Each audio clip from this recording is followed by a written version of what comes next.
먼저 기도하고 시작하겠습니다. 하나님 아버지, 은혜를 감사합니다. 응곡교회 교사 헌신 예배를 하나님 아버지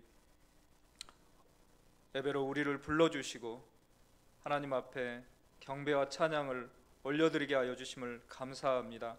다음 세대를 책임지는 이 교사들에게 하나님 은혜를 베풀어 주시옵시고, 하나님 이 예배를 통하여서 하나님의 크고 놀라운 은혜를 체험하여서 또 아이들에게 이 사랑을 전달할 수 있게 도와주시옵시고, 하나님 우리 교사들에게 또 다음 세대의 미래가 달려있음을 깨닫고 더욱더 충성하는 우리 교사들이 되게 도와주시옵소서. 감사드립니다. 예수님의 이름으로 기도드리옵나이다.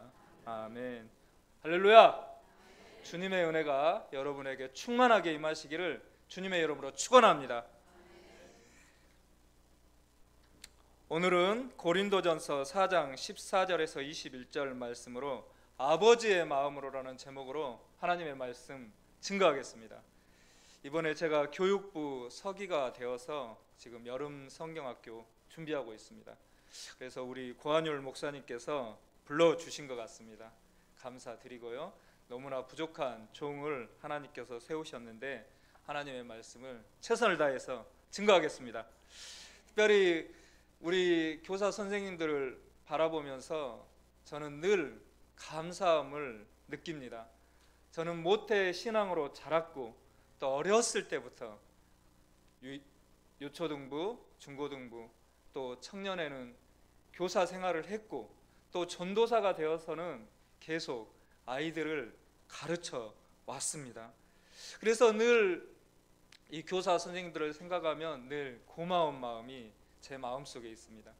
그리고 일주일 동안 설교를 준비하면서 저 어렸을 때부터 저를 가르쳤던 교사 선생님들, 그리고 또 제가 가르쳤던 아이들을 한번 생각해 보게 되었습니다. 교사 선생님들의 그 헌신이 없었다면 내가 존재했을까, 그러한 마음이 들었습니다.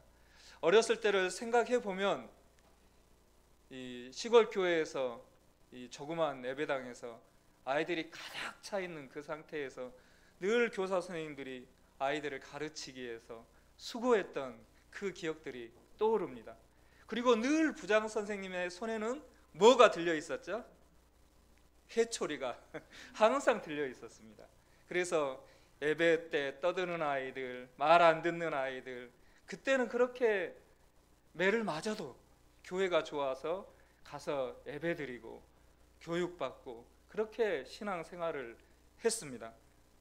그리고 이제 제가 조금 늦게 신학의 부름을 받았습니다.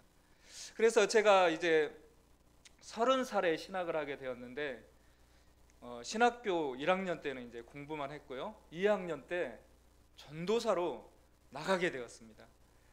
목동에 있는 조그만 교회로 전도사로 나가게 되었는데, 그 교회에 가보니까 이제 아주 작은 개척교회예요. 개척교회고 초등학생들이 한 10명 정도가 있었습니다.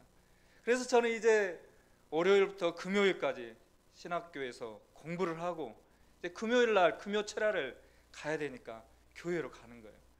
그리고 이제 그 금요 철야가 시작되기 그 조그만 시간에 이제 초등학교로 제가 갑니다. 그래서 우리 아이들을 만날까, 이제 초등학교에 수백 명이 되는 아이들 중에 10명 만나기가 쉽지 않습니다. 이제 아이들이 집으로 돌아갈 때 맞춰서 가게 됩니다. 그래서 운이 좋으면 10명 중에 1명 만나는 거예요. 그래서 그날 또 이제 전도지를 들고 금요일 날 가서 전도를 하는데 만나기가 쉽지 않죠. 수백 명 되는 아이들 중에 10명 만나기가. 그런데 저쪽에 한쪽에 우리 반, 우리 교회 아이가 한 명 있는 거예요. 초등학교 1학년짜리 여자아이가 있는 거예요. 그래서 너무나 반가워가지고 누구야 하면서 달려갔어요. 그랬더니 너무 반가워하더라고요. 그런데 얼굴이 좀 어두워요. 그리고 한쪽 구석에서 이렇게 이 땅바닥에 뭔가를 그리면서 혼자 놀고 있는 거예요. 그래서 왜 혼자 놀고 있니? 물었습니다. 그랬더니 그냥 혼자 놀고 있대요. 그러면서 이제 이 다른 아이들을 보니까 수업이 끝나자마자 차로 막 데리고 오고 학원으로 가고 집으로 가고 또 어떤 엄마들은 직접 오시기도 하시고 그러시더라고요. 그래서 제가 그 아이에게 물었습니다. 너는 엄마 아빠가 데리러 오지 않아? 물어봤더니 아무 말을 안 해요. 아무 말을 안 해요. 그래서 제가 또 속없이 이런 말을 했습니다. 아, 너희 집에 차가 없구나. 차가 없구나. 그런 말을 했어요. 그랬더니 저를 딱 째려보더니 우리 아빠 아우디예요. 그러면서 대한항공 기장이라는 거예요. 그래서 그러면 엄마 아빠가 맞벌이 부부라서 너를 안 데리러 오시는구나. 그랬더니 아무 말을 안 해요. 그래서 그러면 너 언제 집에 들어갈 거니? 그랬더니 해가 져야 집에를 들어간다는 거예요. 해가 져야. 그래서 왜 해가 져야 집에 들어가니? 엄마 아빠가 걱정하시지 않니? 빨리 들어가야 돼. 그랬더니 안 들어간대요. 그래서 이제 계속 이런저런 얘기를 하면서 왜 안 들어가냐고 물어봤더니 사실을 얘기하더라고요. 엄마 아빠가 이혼했어요. 그리고 집에 들어가 봐야 아무도 없다는 거예요. 아버지가 출장을 나가시면 애국으로 기장이니까 출장을 나가는 겁니다. 그래서 제가 첫 사역 때 31의 그 첫 사역 때 이 아이들의 그 마음속에 있는 상처와 아픔들과 우울을 보았습니다. 그러면서 제가 이 사역을 할 때 가장 중점을 두었던 것은 아이들의 이 발을 들어주는 것이었습니다. 저는 굉장히 내향적인 사람이었습니다. 그래서 다른 사람과의 대화를 할 때에도 다른 사람이 말을 많이 하면 속으로 왜 저렇게 말을 많이 할까 하면서도 고개는 끄덕끄덕 하고 있어요. 또 잘 들어줘요. 그리고 이런 내향적인 성격인데 사역을 할 때 이러한 성격도 하나님께서 사용하셨습니다. 그래서 저의 대부분의 사역을 생각을 해보면 아이들이나 중고등학생들이 이 고민이 있는 것을 저에게 많이 털어놓고 저는 1시간이고 2시간이고 들어주었던 기억이 납니다. 여러분 이제 교사분들 많은 사역을 하시고 또 너무나 귀한 사역을 하시는데요. 여러분 이 아이들을 가르칠 때 아이들의 눈을 바라보시면서 그 아이들의 말을 잘 들어주십시오. 그것이 사역의 사실은 절반은 이루어지는 것입니다. 특별히 오늘 본문 말씀에는 사도 바울의 이 목회관이 나옵니다. 고린도전서 4장 14절에서 15절 말씀을 함께 읽어보도록 하겠습니다. 고린도전서 4장 14절에서 15절 읽겠습니다. 내가 너희를 함께 읽겠습니다. 내가 너희를 부끄럽게 하려고 이것을 쓰는 것이 아니라 오직 너희를 내 사랑하는 자녀같이 권하려 하는 것이라. 그리스도 안에서 일만 스승이 있으되 아버지는 많지 아니하니 그리스도 예수 안에서 내가 복음으로써 너희를 낳았음이라 라고 말씀하고 있습니다. 이 사도 바울은 고린도 교회를 개척한 사람입니다. 그는 순회 선교사로서 여러 교회들을 개척을 했고 또 이방인의 선교사로서 이 험난한 곳에서 복음을 증거했습니다. 이 고린도 교회도 여러분이 잘 아시는 것처럼 음란과 이러한 상업적인 세속적인 물결이 넘쳐나는 곳이었습니다. 그곳에서 이 사도 바울은 너무나도 아름답게 이 고린도 교회를 세웠습니다. 그리고 이 사도 바울은 한 곳에 머물 수가 없었습니다. 왜냐하면 다른 곳에 나아가서 또 복음을 전해야 했기 때문입니다. 그리고 이 고린도 교회를 떠난 지 2, 3년 정도 지났습니다. 그러나 사도 바울에게는 늘 이 세운 교회가 마음속에 있었습니다. 그런데 사도 바울에게 이 고린도 교회에 관한 좋지 못한 소식이 들렸습니다. 그것은 서로 분쟁하고 서로 분열하고 그리고 거짓 교사들이 하나님의 복음을 해방하고 있다는 그러한 소식이었습니다. 그래서 이 사도 바울이 이 고린도 교회에 이 서신을 보낸 것입니다. 그러면서 하는 말이 내가 너희를 부끄럽게 하려고 하는 것이 아니라 내가 너희를 사랑하는 마음으로 이 서신을 보낸다고 기록하고 있습니다. 그러면서 15절에 하는 말씀이 그리스도 안에서 일만 스승이 있으되 아버지는 많지 아니하니 그리스도 예수 안에서 내가 복음으로써 너희를 낳았음이라 라고 말씀하고 있습니다. 여기에서 일만 스승이 있으되 라고 이 말하는 일만 스승, 이 스승이란 단어는 파이다 고구스라는 이 헬라어입니다. 이것은 이 몽학 선생이란 뜻입니다. 특별히 갈라디아서 3장 24절에서 25절 말씀에는 이같이 율법이 우리를 그리스도에게로 인도하는 초등 교사가 되어 우리로 하여금 믿음으로 말미암아 의롭다함을 얻게 하려 함이라. 믿음이 온 후로는 우리가 초등 교사 아래 있지 아니하도다라고 말씀하고 있습니다. 이 개역 한글 성경에는 이 초등 교사를 이 몽학 선생으로 표현을 했습니다. 요즘은 이제 개역 개정에서는 초등 교사로 표현하고 있는데 이 몽학 선생이라는 이 단어가 어떤 단어이냐면 아이를 돌보는 자, 어린아이에게 시중 드는 자를 의미합니다. 예수님 그 당시에 이 6세에서 16세까지 아이들을 가르치는 이 종이나 노예들을 의미합니다. 그래서 그 몽학 선생들은 이 주인이 지시한 것만 가르칩니다. 그래서 진정 스승으로서 아이를 사랑하고 아이를 책임지고 아이를 생명 바쳐서 이 가르치는 그런 스승의 모습과는 조금은 다릅니다. 그래서 사도 바울은 이런 몽학 선생이 되지 말고 아버지의 마음과 같은 참된 스승이 되라는 말씀을 하시는 것입니다.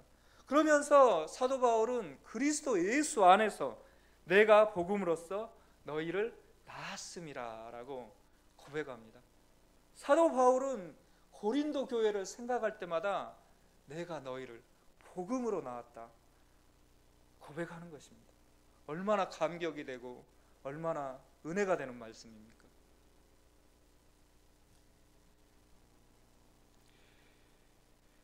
고린도전서 4장 10절에서 13절 말씀에는 우리는 그리스도 때문에 어리석으나 너희는 그리스도 안에서 지혜롭고 우리는 약하나 너희는 강하고 너희는 존귀하나 우리는 비천하여 바로 이 시각까지 우리가 줄이고 목마르며 헐벗고 매맞으며 정처가 없고 또 수고하여 친히 손으로 일을 하며 모욕을 당한 즉 축복하고 박해를 받은 즉 참고 비방을 받은 즉 권면하니 우리가 지금까지 세상에 더러운 것과 만물의 찌꺼기같이 되었도다라고 이 바로 일만 스승 바로 앞절 말씀에 이러한 내용이 있습니다.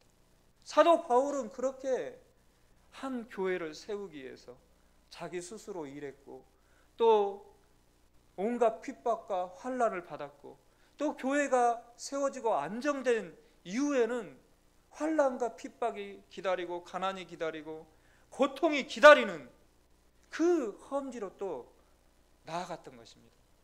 그래서 사도 바울에게는 교회를 생각할 때마다 내가 복음으로 너희를 낳았다고 하는 것입니다. 그리고 내가 몽학 선생이 아니라 아버지와 같은 존재이고 너희를 자녀처럼 생각한다고 말씀하고 있는 것입니다. 우리 선생님들은 정말 아이들을 가르치는데 너무나 귀한 분들입니다. 저는 이 선생님들을 너무나 존경합니다. 저의 지난날을 돌이켜 보면 이 선생님들이 과연 없었다면 내가 목회자가 될 수 있었을까? 그리고 또 바른 길로 나아갈 수 있었을까? 이런 생각을 해보게 됩니다. 제가 신학교 1학년 때 이 여름 방학과 겨울 방학을 통해서 이 탈북자 사역을 나간 적이 있었습니다. 그때는 이 고난의 행군 시기여서 북한이 굉장히 어려운 시기였습니다. 많은 사람들이 굶어 죽고 많은 사람들이 고통 가운데 있었습니다. 그리고 또 중국에 많은 탈북자들이 나와 있었습니다. 그래서 저는 교회에서 북한을 위해서 굉장히 뜨겁게 기도를 하고 있었습니다. 그리고 매주 또 이 월요일이나 화요일 하루 정도는 또 모여서 따로 북한을 위해서 30-40명 정도가 함께 모여서 또 기도를 하고 있었습니다. 그런데 한 분이 우리가 기도만 할 것이 아니라 중국의 탈북자들이 그렇게 많다는데 우리가 그곳에 가서 봉사를 합시다. 그래서 한 10분 정도가 이제 모여서 기도하고 말씀으로 준비하고 이제 중국의 청도 칭다오라는 곳에 가서 이 탈북자 사역을 하게 되었습니다.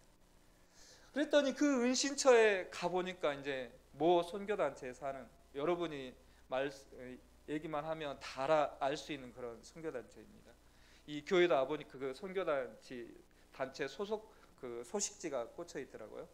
근데 이제 보안상 그 선교단체 이름은 말씀드리지 않겠습니다. 그래서 그 선교단체를 통해서 이 은시처에 가보았더니 한 30명의 청소년 아이들이 있었습니다. 그런데 그 아이들은 18세, 20세 이러한 아이들이었는데 너무나 가슴이 아팠어요. 너무나 작아요. 애들이 못 먹어서 너무나 작고 얼굴은 피폐해졌고 이빨은 다 썩어버려가지고 새카맣습니다. 굉장한 제가 충격을 받았습니다.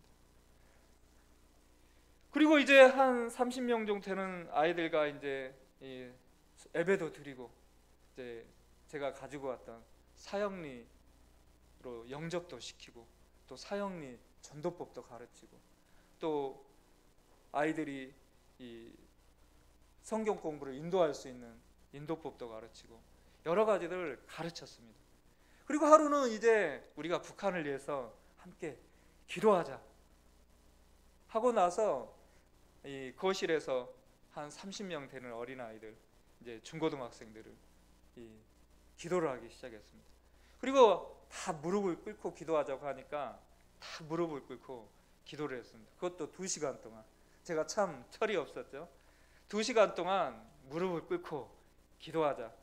한국 교회에서는 무릎 꿇고 2시간 시키면 막 죽겠다고 난리치잖아요. 근데 아무도 동요하지 않고 2시간 동안 무릎을 꿇고 기도를 했습니다. 그러면서 이제 이 북한에 대해서도 얘기를 듣고 한국 사정 얘기도 해주면서 기도를 했는데 제가 이런 얘기를 했습니다. 하나님께서 너희를 너무나 사랑하시는데 그리고 너희를 사랑하셔서 이곳 가운데 인도하셨고 또 너희들을 위한 놀라운 계획이 있다고 얘기해 주었습니다.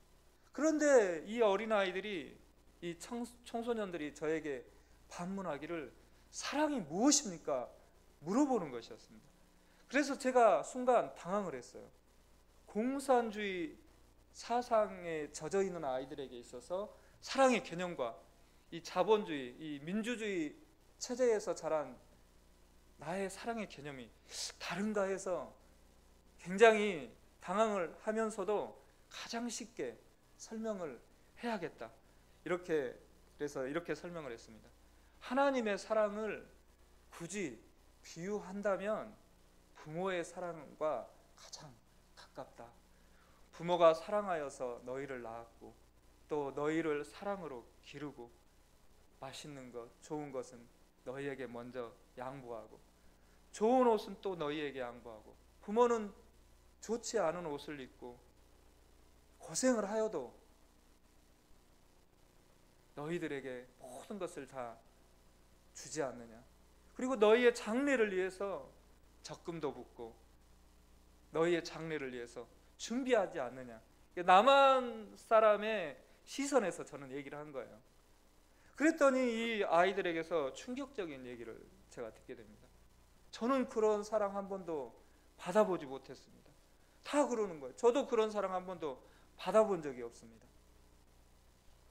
그래서 왜 그러느냐 했더니 이 고난의 행군 시간에 많은 사람들이 굶어 죽었다는 거예요. 자기 형제들도 굶어 죽고 심지어는 자기 부모도 굶어 죽으면서 부모가 이제 마지막 말을 하는 거예요. 너희가 살기 위해서는 부모가 죽어가면서 중국으로라도 탈출을 해라. 그러면 거기에서는 굶어 죽지라도 않는다 했다는 거예요. 그래서 어린 아이 때부터 어린 그 나이 때부터 이 탈북을 하여서 중국에서 꽃제비 생활을 했다는 거예요. 그러니까 자기들은 부모님의 사랑이 느껴지지 않는다는 거예요. 그래서 제가 이렇게 얘기했습니다. 물론 너희들에게는 큰 상처가 있겠지만 어찌 자녀를 사랑하지 않는 부모가 있겠느냐. 너희가 그 부모를 용서하고 사랑하고 그리고 너희들이 이 북한을 다시 복음화시키고 회복시키는데 사명이 있다. 그래서 너희들을 하나님께서 여기까지 부르신 것이다. 이것이 하나님의 계획이다. 그래서 너희들이 한국에 오는 것을 가장 꿈꾸지만 나와 그리고 그 선교사님은 그러시더라고요. 너희들이 한국에 가는 것보다는 이곳에서 훈련받아서 북한에 가서 북한의 지하교회를 세우게 하는 것이 나의 꿈이고 하나님의 뜻인 것 같다. 이런 말씀을 하시더라고요. 저도 그래서 아이들에게 이 사형리를 전도를 했잖아요. 사형리 그리고 가르침을 주었는데 그래서 너희들이 다시 북한에 가서 죽어가는 너희 부모님 그리고 너희 형제자매들 너의 친척들 복음을 전해야 되지 않겠니? 지금 당장에 하라는 것이 아니다.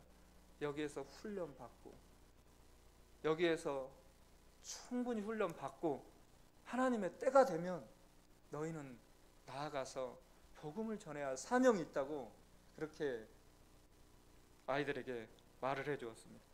그리고 이제 여름 방학이 끝나고 이제 이 겨울에도 또 꼭 와달라는 거예요. 아이들이. 그래서 이 겨울에 이제 다시 들어갔습니다. 그랬더니 아이들이 너무나 반가워합니다. 그리고 신앙이 굉장히 자랐어요. 그런데 2명의 청년이 안 보이는 거예요. 2명의 학생이. 그래서 이 선교사님에게 제가 2명의 학생은 어디에 갔습니까? 여쭤봤습니다. 그랬더니 선교사님이 눈물을 뚝뚝 흘리셔요. 겨울이 되니 압록강이 얼었는데 여름에 전도사님이 사형리 가르쳐 주지 않았습니까? 그 사형리 가슴에 품고 한 청년은 자기 부모에게 복음을 전하러 가겠다고, 그리고 한 청년은 자기 부모님이 이미 굶어서 돌아가셨는데 내 친척들에게라도 이 복음을 전하여서 내가 이 사랑을 전해야겠다고 2명이 갔다는 것입니다. 선교사님이 울어요. 계속. 왜 우세요? 그랬더니 전에도 한 아이가 복음 전하러 갔다가 보위부에 끌려가서 너무 심한 고문을 받고 더 이상 탈북하지 못하게 하기 위해서 이 무릎 아래 다리를 잘랐다는 것입니다. 그래서 그 청년이 이 감옥에 있다가 결국 풀려나긴 했는데 결국 그 상태에서 선교사님을 못 믿고 다시 탈북을 해서 돌아왔다는 거예요. 그래서 이 아이들이 다시 그렇게 되면 어떻게 하냐고 막 우시는 거예요. 그래서 제가 너무나 막 가슴이 아프고 너무나 또 한편으로는 죄송하고, 그래서 이제 한국에 다시 돌아와서 기도를 6개월 동안 했어요. 6개월 동안. 그런데 너무나도 감사하게 이 한 학생은 부모에게 전하고 돌아왔는데 한 학생이 보위부에 걸린 거예요. 그래서 감옥에서 모진 고문을 받았는데 한 가지 다행인 것은 기독교인인 것을 밝히게 되면 수용소로 끌려가요. 그런데 단순 탈북자는 너무나 많기 때문에 이 북한 당국에서도 다 그 사람들을 엄벌할 수가 없어서 몇 개월 동안 감옥에서 이 교화 훈련을 시키고 그 다음에 풀어준다는 거예요. 그래서 몇 개월 동안 기도를 했는데 다행히 기독교인 것이 밝혀지지 않아서 이 아이가 풀려났고, 또 자기는 목회자가 되겠다고 저한테 분명히 그랬거든요. 그래서 자기는 목회자가 돼야 하니까 다시 탈북을 해야 한다. 그래서 다시 중국으로 넘어와서 선교사님에게 합류했다는 소식을 들었습니다. 그러면서 얼마나 감사했는지요. 저 때문에 또 불구가 되는 거 아닌가, 이러한 마음이 들었었는데 너무나 감사했습니다. 그러면서 사도 바울이 이제 고린도 전서 4장 16절 말씀에 이런 말씀을 하셨습니다. 그러므로 내가 너희에게 권하노니 너희는 나를 본받는 자가 되라. 교사가 아이들에게 너희는 나를 본받는 자가 되라고 말하기는 굉장히 어렵습니다. 그러나 사도 바울의 이 말에는 전제가 하나 있습니다. 고린도전서 11장 1절 말씀에 내가 그리스도를 본받는 자가 된 것 같이 너희는 나를 본받는 자가 되라 라고 말씀하셨습니다. 그리스도를 내가 본받은 것 같이 너희도 나를 본받으라. 이것이 교회 교육의 모범인 것입니다. 내가 먼저 예수님의 제자가 되고 예수님의 사람이 될 때라야 아이들에게 나를 본받으라고 말할 수 있는 것입니다.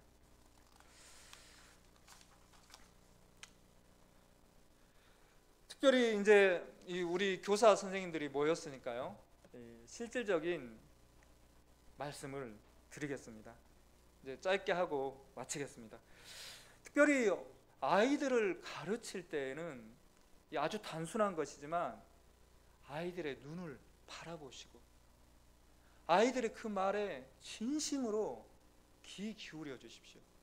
그리고 그 아이들의 말을 듣기 위해서 시간을 내주십시오. 시간을 낸다는 것 요즘 시대에 가장 어려운 일이지만 아이들을 사랑하는 마음으로 시간을 내어줘서 이야기를 들어준다는 것은 굉장히 중요합니다. 특별히 아이들의 눈을 바라보시면서 아이들의 말에 수긍하시면서 고개를 끄덕이시면서 아이들의 말을 들어주기 시작하면 아이들이 이제 여러분의 말씀을 듣게 됩니다. 여러 선생님의 말씀을 듣게 됩니다.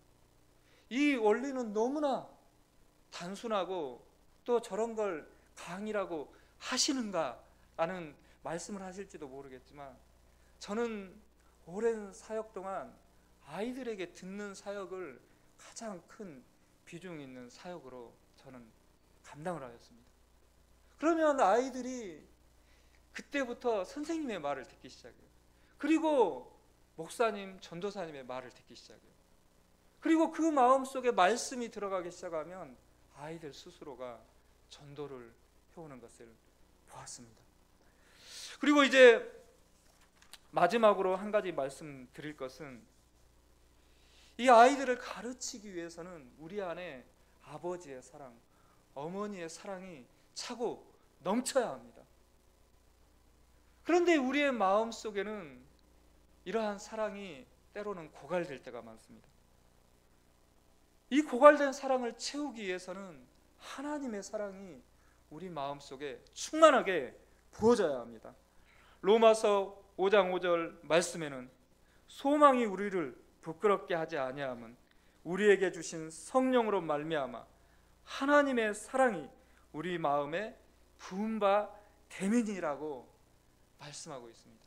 성령으로 말미암아 우리 마음속에 하나님의 사랑이 부음받는다고 말씀하셨습니다. 우리는 하나님께 간절히 기도해야 합니다. 성령으로 말미암아 우리 마음속에 하나님의 사랑이 부어주십시오. 부어주십시오. 그래야만 우리 마음속에 사랑이 차고 넘쳐요. 그래서 그 사랑을 아이들에게 흘려보낼 수 있습니다. 그래서 여러분이 아이들을 끌어안고 기도할 때도 이 아이에게도 하나님의 사랑이 부음받게 하여 주시옵소서. 부음받게 하여 주시옵소서. 이렇게 기도하셔야 합니다. 이렇게 기도할 때 하나님의 사랑이 교사의 마음속에, 어린아이의 마음속에 들어가게 됩니다. 그리고 이 사랑이 서로 시너지 효과를 일으킵니다. 교사는 아이가 보고 싶어서 너무나 애타하고, 또 그 아이는 교사의 사랑이 너무나 갈급해서 교사 선생님께 전화하고 싶고, 같이 공부하고 싶고, 같이 예배드리고 싶고, 같이 무언가를 먹고 싶은 그런 마음이 생기는 것입니다. 그래서 우리 교사 여러분이 정말 첫째는 이 하나님의 사랑이 부음받을 수 있도록 간절히 기도하시기 바랍니다. 그리고 두 번째는 내가 그리스도를 본받는 자 된 것 같이 너희는 나를 본받는 자 되라고 하신 것처럼 먼저 여러분이 예수님의 제자가 되고 예수님의 사람이 되시기를 바랍니다. 그리고 세 번째는 아이들에게 눈을 맞추고 아이들의 이야기를 먼저 들어주십시오. 그리고 많은 시간을 내지는 못할지언정 적은 시간이라도 내가 아이에게 자꾸 설교를 하기보다는 아이들의 그 마음의 상태가 어떤지를 들어주시기 바랍니다. 선생님이 그 마음의 진심을 가지고 아이를 대하면 아이들은 자기의 이 가정사라든가 속마음이라든가 학교 일이라든가 이성관계를 다 털어놓아요. 저 같은 내성적인 성격 때문에 하나님께서 저를 그러한 모습으로 많은 사역을 하게 하셨는지는 모르겠지만 저는 많은 아이들의 이야기를 들어주었습니다. 왜냐하면 제가 말이 많지 않기 때문에. 그래서 이제 토요일 같은 때 보면은 이제 아이들이 교회로 와요. 교회로 오면은 10시, 11시까지 애들이 그냥 얘기를 하는 거예요. 청소년들이나 이런 청년들은, 또 고민이 있는 청년들은 이렇게 얘기를 합니다. 들어주는 사역이었어요. 제가 들어주면 말씀 공부를 할 때나 설교를 할 때나 또 가볍게 이렇게 하는 한마디에도 아이들이 반응하는 것을 봤습니다. 그래서 여러분도 정말 이 부족한 설교자의 말이지만 이 말씀을 꼭 마음에 새기셔서 아이들을 사랑으로 가르치고 사랑으로 섬기시고, 또 여러분이 한국교회의 미래를 짊어지고 있고 또 한국교회의 이 다음 세대를 짊어지고 있다는 사실을 기억하시고 더욱더 하나님 앞에 충성하시고 또 하나님 앞에 큰 은혜를 받는 여러분이 되시기를 주님의 이름으로 축원합니다.